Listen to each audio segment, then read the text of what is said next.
Okay, there we go. So again, welcome. This morning is Google Home Integration Session 11 for our 15 for 15 hosted by ALR. This session will be taught by Bob Fabiano. Thank you, Bob, for stepping in. This is the second of, I think, 4 sessions we're going to be doing on integration with voice-activated RA2 Select and Caseta systems. And very happy to have you all here today. On that note, I will turn it over to Bob. If you could maybe introduce yourself and dive right in, Bob. We've got 15 minutes. Thanks. Thank you, Susanna. Yes, this is the second session. Last week was the Alexa integration. Today is the Google Home. And then next week, we also have another integration session on Sonos. And Sonos is a popular integration topic for sure. So if you were on the Alexa integration session last week, this looks very similar. The topic is basically the same, integrating voice control with Lutron lighting systems. The difference this week is going to be just some different screens on how you go about the process of integrating with Lutron lighting systems. So today's agenda, we're going to talk about the smart home voice control, what it is. It's becoming very popular for sure. It's going to be the way of the future as far as how we control a lot of things in our house. Talking about Radio RA2 Select and Caseta integration and the smart home integration and voice control. Integration with Google Home, the process, routines, and talking about speech and how important speech is in your education to your customer will be. So what is a smart home voice control? Voice control provides a convenient layer of control for the end user, offering hands-free support for physical devices and scenes. The idea is for the voice to be a complementary piece of the existing control structure provided by the Lutron system. Ideally, each space of a home will provide multiple layers of control to provide a cohesive and complete experience for the end user. Big long statement, but basically says voice control will enhance the existing Lutron control of lighting in that room or in that home. Radio RA2 Select and Caseta integration lighting systems can integrate with other systems to control them or be controlled by other systems. So here's a couple of examples of how these two work together. Lighting systems or systems that Lutron lighting can work with or control are things like HVAC, audio control. That'll be an example of next week's. The remote management system from Oversee, it can work with fan controls and other controls like Ring, Logitech, and if this, then that is a control system that is basically a software control that you can control on the internet. Systems that can control Lutron lighting include voice control, clearly, obviously Alexa, Apple HomeKit, Google Assistant, Samsung SmartThings, and other professional integration partners such as Crestron, AMX, Savant, Control4, and another one that is also a voice control system is Josh AI. ALR is the Josh AI rep, and there's some distinct differences between Josh AI and the other voice controls like Amazon Alexa and Google Assistant, etc. So that's for topics down the road, but just know that these are systems that can control Lutron systems. So today's topic is voice control integration with Google Home. You see the Google Home little speaker and desktop pod. There's a number of names for it, but basically it's the Google Home Assistant. And then you see the app Lutron and Lutron Control products. Always the very first step is to set up your Radio RA2 or Caseta system. So you want to connect it to your Wi-Fi, you want to download the Lutron app, you want to go about the entire process of setting up all your rooms and all your devices. You don't have to set up 100% of the system before you integrate with the Google Voice or Google Home, but it's a good idea to get the majority of your home. So in other words, if you have a living room, make sure you have a living room set up in your app, even if you don't have any devices set up in that living room yet. Because what's going to happen during the integration, Google is going to look at the Lutron structure of the home and place similar rooms within their Google Assistant. So you want to get as much set up on the Lutron side as possible for the integration. But again, not 100% necessary to be fully complete. Second part is you need to set up the Google Assistant by enabling it in the device, download the Google Home app on your phone, and then connect it to your Wi-Fi. The Google Home app is on the App Store. It's whether you're on iOS or you're on Google Play, you can go and search for the Lutron app and then the Google Home app, and then set it up and make sure it's all fully functional so that it is on your home Wi-Fi network. And then third, you have to enable the Lutron Cassetta and the RAW2 Select services in the Google Home service or Google Home app to sync your devices. Again, just like Alexa, these are going to sync over the cloud. So when you say something to Google Home or Hey Google, it's going to go out to the cloud, decipher what you said, and then communicate directly with the Lutron app or communicate with the Lutron cloud, and then back to your Lutron system to make those changes occur. It's a process that takes about a second, but it's very fast. You would think that it's going to take a long time, but it really doesn't. Integration over the cloud is very common now among a lot of systems out there. So it's a very common practice, or a very common way of doing it. All right, Google Home integration process for Radio RAW2 Select. And anytime I say Radio RAW2 Select, you can also include Cassetta because they both run from the same app. After the Google Home setup, you need to go on the Google Home app and search for the Lutron app. So you go on, set up a device, and you see where down the bottom it says works with Google. Click on that. And there's going to be a whole bunch of things that'll show up right away because these are things that the Lutron is going to, Google's going to promote. But you need to go into where it says add new, type in Lutron, and you'll see right there it's going to come up with the Lutron app, and it's going to come up with Lutron Connect. And for these two products, Cassetta and RAW2 Select, you're going to specifically use the Lutron app. The Lutron app also works with HomeWorks QSX, which is Lutron's newest version of HomeWorks, where the Lutron Connect app still works with the legacy HomeWorks QS and Radio Raw 2. Both of those platforms will probably change coming up pretty soon here because I know that Radio Raw 2 has some new products coming out. Eventually, everything will migrate to the Lutron app, and the Lutron Connect app will no longer exist, but that's a ways down the road yet. So once you click on your Lutron app, it's going to ask you for your login and password. You have to know the client's login and password. If you set up their system as the integrator and you've invited that client to their system, they're going to have to have established a Lutron a username, which would be the email, and a Lutron password. So you type those in there. It's going to ask you to authorize it because it wants to make sure that you know what you're doing. So it's going to ask you to authorize the connection between the Google Home app and the Lutron app. Once you've done that, it's going to ask you to choose a home. So you can choose the home as far as setting up, searching for devices. And actually, by the way, I just want to comment, I have deleted some of these process screens out of here just to keep this under 15 minutes because this could go on for 40 or 50 slides.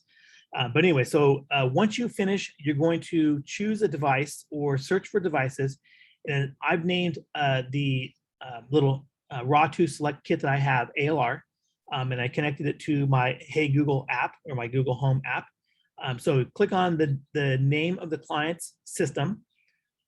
Then you need to choose, it's going to go out and search for all your devices. It found 4 devices on my system. So living room main lights, living room table lamp, a second living room table lamp. There's 2 different versions of it, and a living room front window or front blinds. Unlike Alexa, which allowed you to click select all the devices, Google makes you add them individually, which there is a disadvantage and an advantage to it. Alexa, you would just add all the devices in, and then you would have to go back later and choose the rooms that you want or group those devices into a room. With Google, you select the you select the device, and then it's going to tell you which room you want to put that device in. So you click on the first device, and then you select the living room or the room that you want that device to go into. And then you go back and you select the next device, and so on and so on. And once you're done, you get back to this main screen right here. Now, as you see in the main screen, it shows a whole bunch of stuff for Google Home. And then it shows you your living room. So in your living room, you've selected the, you see the, excuse me, the 3 lights that are in my little demo there, along with at the very bottom, which is partly cut off, is the window shade. And then also you'll see the living room speaker, which is the Google Home device as well. If you had more rooms, you could scroll down and see more rooms with other Lutron devices in there, as well as the as well as the Google Home speaker. Now, again, because you've selected all these devices in the room as you discovered them, you can right now just go about the process saying, hey, Google, turn living room lights on, and it will actually do that. The difference on Alexa is you had to go about adding all those devices or grouping all those devices into rooms. So Google is a little faster, one less step, but you had to add the devices individually. Now, what if you want to create some overall scenes or overall events in the house?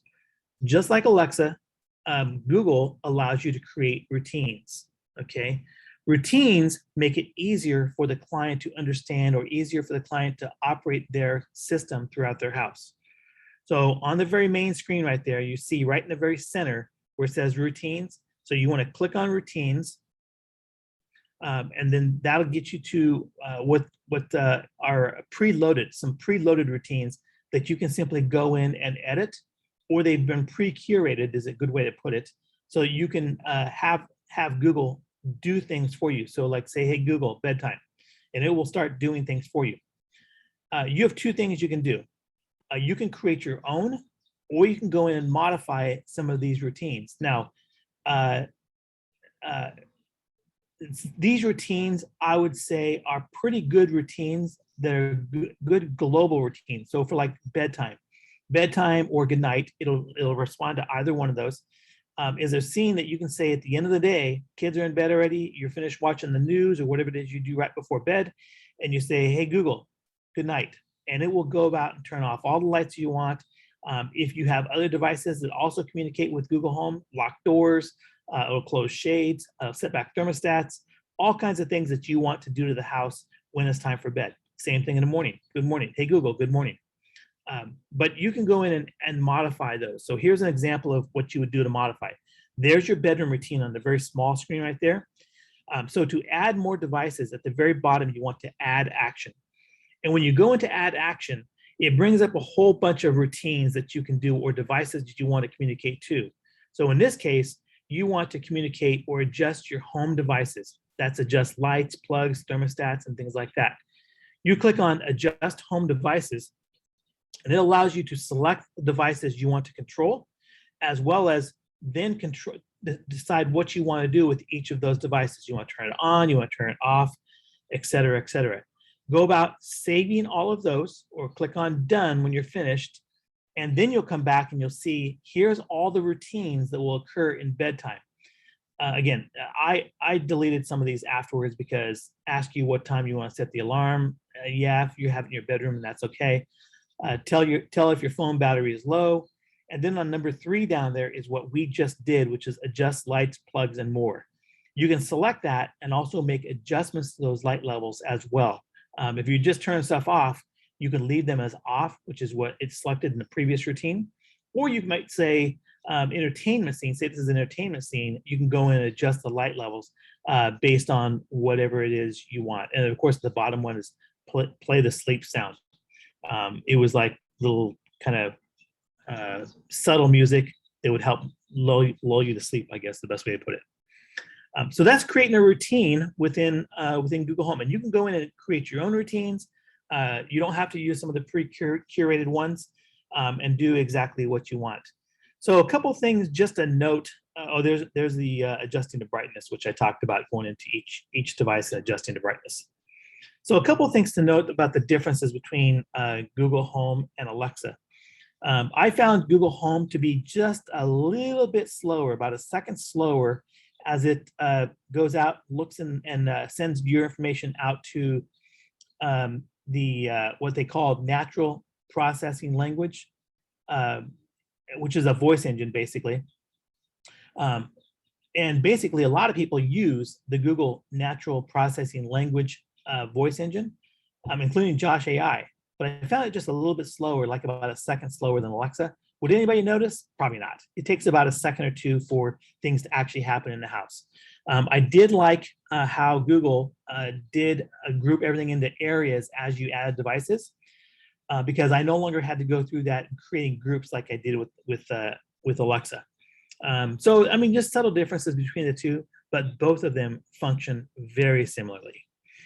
All right, a couple things on best practices for voice control. Voice control offers a way to control space from anywhere within a space without having to go to a specific physical location, i.e. get up and walk over to a keypad on a wall, or grab a Pico that might be on the counter, or grab your phone. But to ensure the voice control is also intuitive, the integrator must understand the capabilities of the system and design with the end user in mind. That's kind of why we've gone through these little processes here and talking about the differences between the two systems. So a couple of best practices also, important things to remember. Things being controlled must have unique names or aliases. This is very important because the way the customer talks, or the name of a particular device, is what Alexa or Google or Siri will be listening for. In both systems, you can go in and make adjustments. If you know the customer you've named it in Radio Raw 2, a kitchen downlight, and the customer continually says kitchen ceiling light, you could go in actually and make an alias within the voice control app to actually rename that. So Google or Siri or Alexa will listen for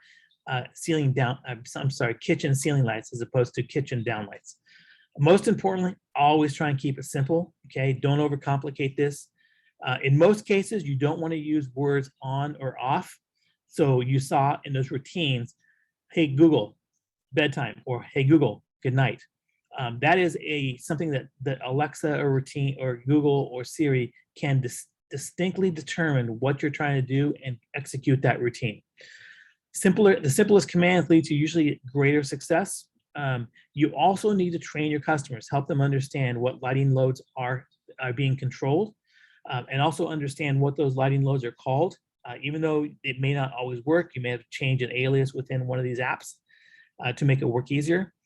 Make it easier by using groups or rooms, which is what Alexa does. Google Home already does that. And use routines for rooms or whole house actions. Okay, very important. So you're going beyond really what the lighting system is doing, and you're creating scenes the lighting system can do. But because Alexa and Google Home and Siri can't address a Pico, you have to create those Pico scenes or whole house scenes within the voice control app itself. Not hard to do, just a little extra work, but you'll yield a pretty good customer experience. So any questions that anybody has on so far on the Google side, what we just talked about? I don't see any questions. I try to reduce the number of slides and I'm still 4 minutes over. No, you did a great job. Thank you so much, Bob. Now, there's a lot of information here. Also, just want to make sure everybody knows that it's been recorded and the slide decks will also be available. So you went over 5 minutes, but that's great. Okay. And it actually went a lot faster than the last one because we're building knowledge as we go. So Yes. anybody who's participating in these over a period of time, I think will get the language really well. Yes. So thank you again, everyone. I really appreciate your participation, and we'll send out the slide decks and any additional information. You're welcome, Jeff. He's out, and we'll end the meeting now. So thank you, everybody. Thank you. Bye.